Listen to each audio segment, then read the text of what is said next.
every time I log on to LinkedIn, I see the Taplio Chrome extension giving me my metrics right off the bat. This is super helpful because I can see my follower count, my impressions, engagement, and how that's averaging.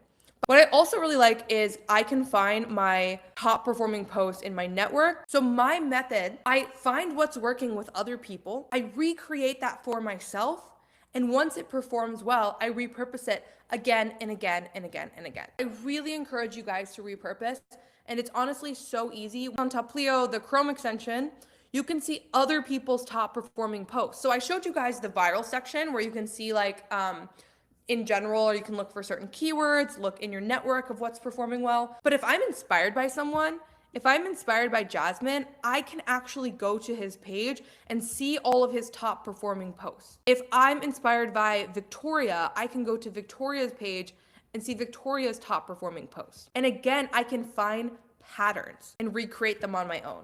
So I find this pattern, who do you credit for changing your life?